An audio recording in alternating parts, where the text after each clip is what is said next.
Hello there, YouTube. Welcome to Wednesday the 27th. What I'm laughing at. Look at Kylie. She's just... Look, she's not eating. She's not doing it. She's going to fall down here in a second. She ain't got much mud. You only got that one little spot right there to roll in. So she'll stay clean for a while now. But look at this. Man, it's beautiful out here. 45 degrees. Wasn't it like 10 degrees warmer than this yesterday? I don't care. Don't even feel any different anymore. Look at the cherry blossoms. Yeah, our little bistro thing. It's got kind of a kilter to it, doesn't it? But our little bistro thing will be in full swing before you know it.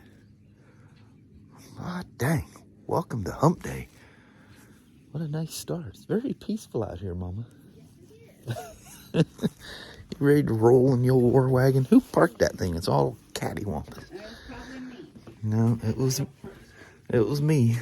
I had to, you gotta back up for all the horse supplies and back up to the house for all the Goomba supplies. Bags and bags of dog food and bird seed. Yeah. Are you guys even worth all this?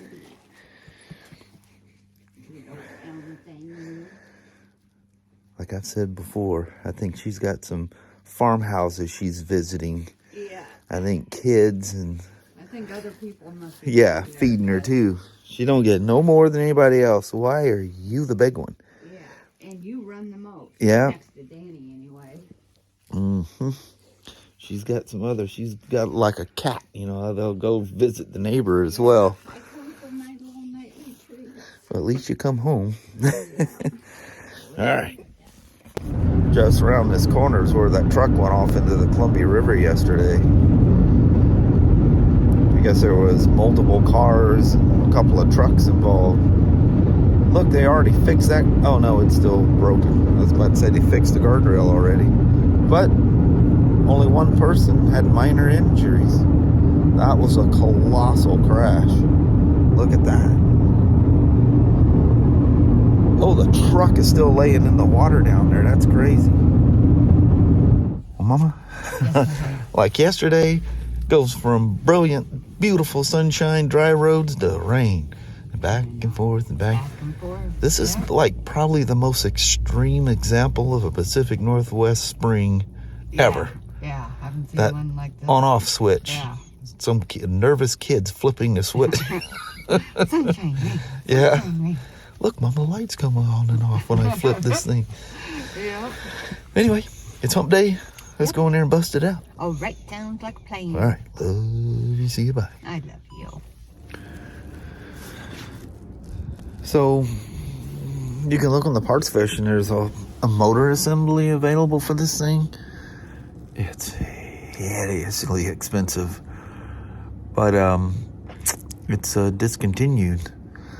So BRP, through their rebuild shop out of Quebec, you can buy a short block on it, but it's basically the two case halves with all the internal stuff within that. The only external thing it comes with is the oil pump. So all of this stuff. So he needs both covers and all the clutch parts. The clutch assembly is no longer sold, so you gotta order every piece of this clutch.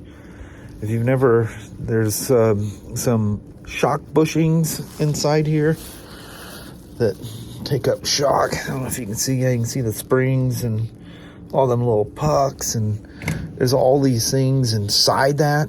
It's actually a complicated thing to rebuild. So anyway, all of that has to be ordered separately, and it would make no sense not to replace all that stuff and try to reuse any of those. So I've just rebuilt enough of these things to get to where they clitter and clatter and carry on.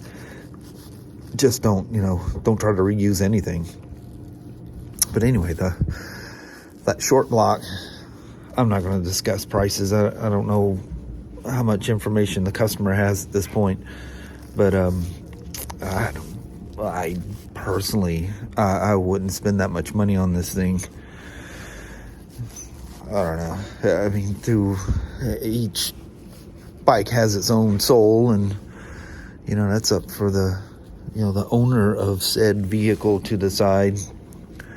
This poor old gal, she's lived a really rough life. I just don't know if I'd spend that kind of money on it. It'd be easier if you get the whole engine assembly still, but it's been discontinued, and that in itself, I think I would far exceed the value of the thing.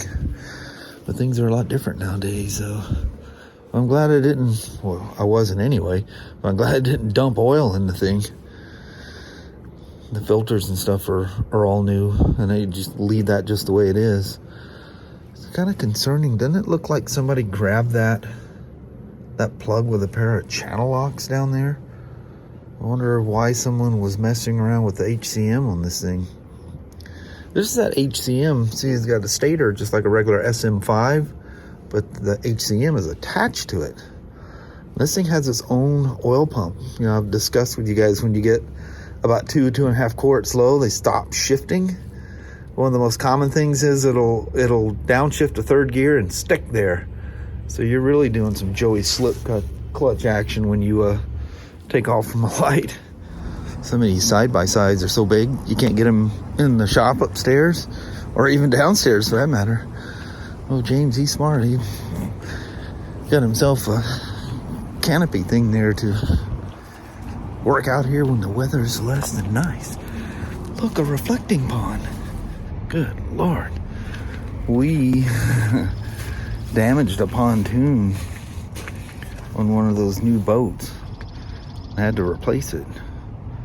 Jeez, I didn't realize them things that big. There's 3 of those things on these things.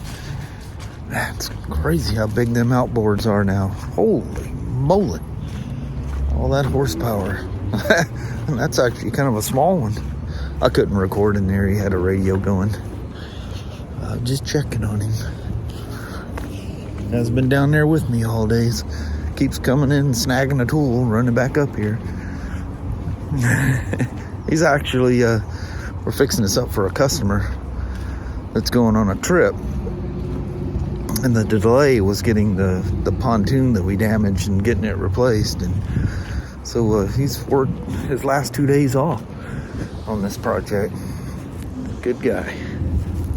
Some, all, or maybe none of you know that for 22 they relocated the ambient air temperature sensor, which sits right about in here on the 2020 and newer Spyders.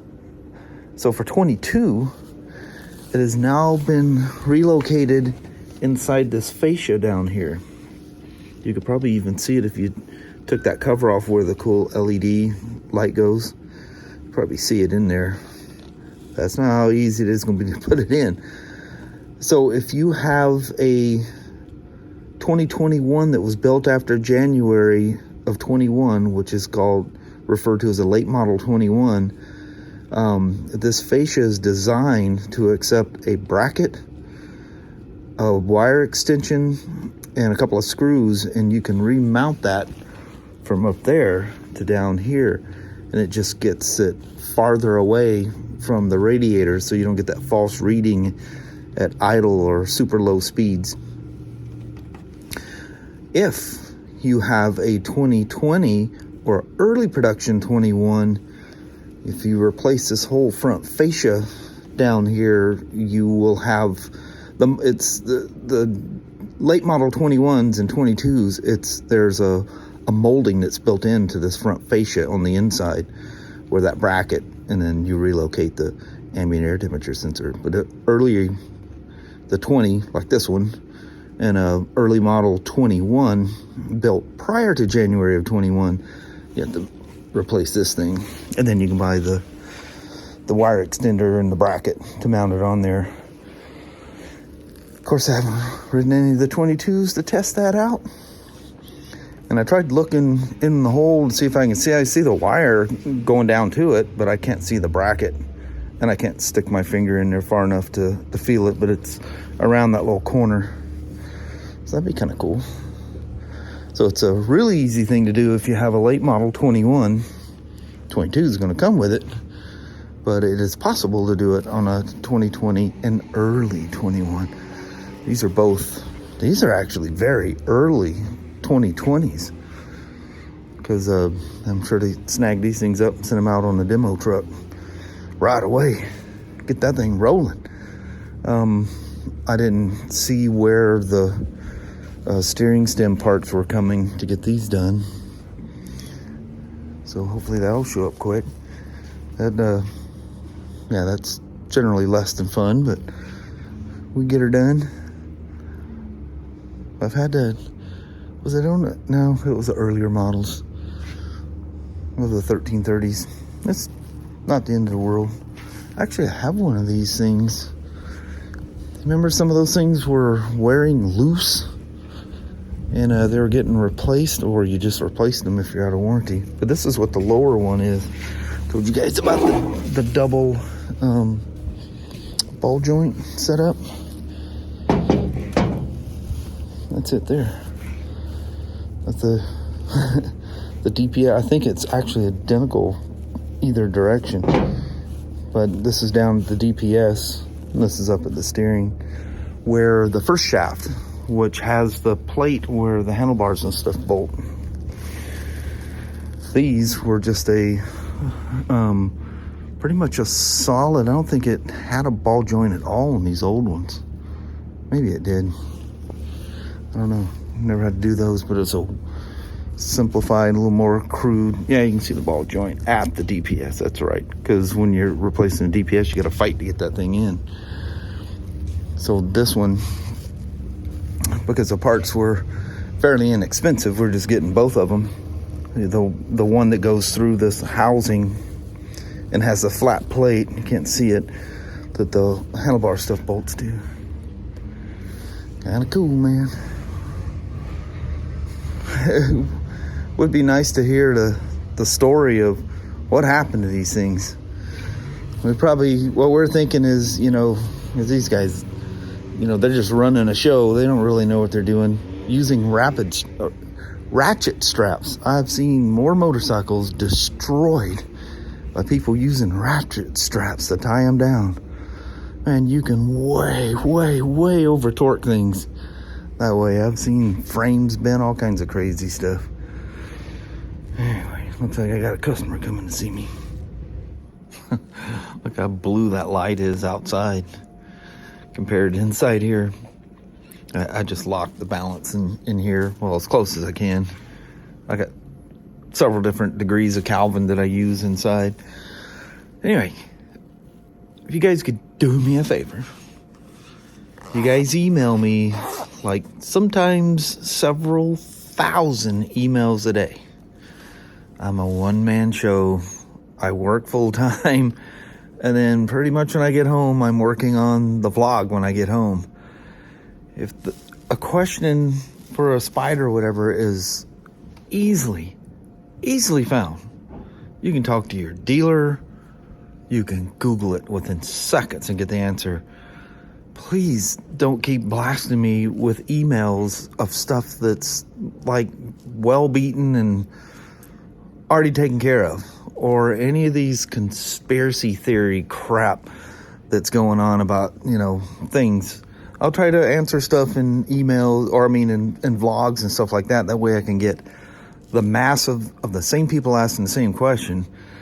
If I get the same thing over and over and over, I'm realizing you guys aren't getting the information somehow or another, whether you're a dealer or whatever, like the recent thing with the components missing on the Spyders. People are all spun up over that thing, and it's, every manufacturer is dealing with the same thing. Everybody handles it different, At least they're not sitting out in a parking lot baking in the sun like you see automobiles. You guys seen them pictures? That's pretty crazy. But yeah, if I don't answer you right back, don't go through and find every one of my emails and copy and paste or forward the same email. Dude, I will not answer you. I'm just not going to answer it, especially when it's a question that's so easy to find. If you don't know, you don't know. But if I don't answer you right back, don't keep blasting, finding other emails and blasting me over and over and over with the same thing. Dude, I'm just going to ignore you. To me, at that point, you're a stalker. You know, figure it out. You know what I do with most of the questions or some of the stuff I don't know the answer to? I literally put the email in the background, open up the Google, and search it. Guess what? You'll find it. It is crazy how many phone calls we have to deal with at work, emails I have to deal with personally, and emails we get at work of things that are so simple to find the answer to. Take a little initiative and do a little research. So, anyway, if you do me a favor and number one, don't expect me to answer you right away. And there's certain things, there's so many, I just can't dig that far back to find them. I scroll through them as much as I can and hit the hot topics of things that, somebody's really in need of something. But a lot of these things are, questions that are so easily answered. And I simply do not have enough time to get through them all. So if I haven't answered you, I apologize. And think about what you're asking, because you can probably find that information really quick on your own. So anyway, that's just my little thing at the end of the day. Holy moly, it's about time to go anyway. I gotta roll. Well, hello there, YouTube. Another beautiful evening. Mm-hmm. It's crazy. It seems like every day as we're coming home, we get caught in these crazy rain things, and then by the end of the day, it's nice. Yeah, I'll Nuts. take it. Crazy spring. You So smell I can good. watch yourself. Smells good. Smells like grease and Nah. cleaners and stuff. No, you smell numbers. Oh, dirty, greasy things.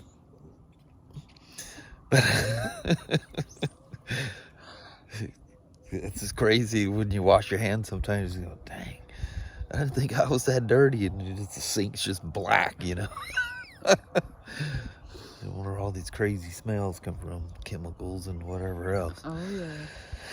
But yeah, it was a good day again at work. Mm-hmm. It was nice. The weather was comfortable, and it was just a good day. Yeah. Yeah, we were busy. Yeah, boy, she was busy as heck up there. Holy Yeah. moly. I was a tired Yeah, unit. she was humming. But I think on that, we're going to slip on out. Call it a day. Alrighty. Well, thank you guys so much for watching. We really do appreciate it. We will talk to you tomorrow. Same smoke time, same smoke channel. Don't forget to give her a thumbs up. And you guys have a wonderful Thursday or Friday. Heck yeah. All right. We'll start this again tomorrow. How about that? Yeah. We'll see you in the morning. Bye-bye now.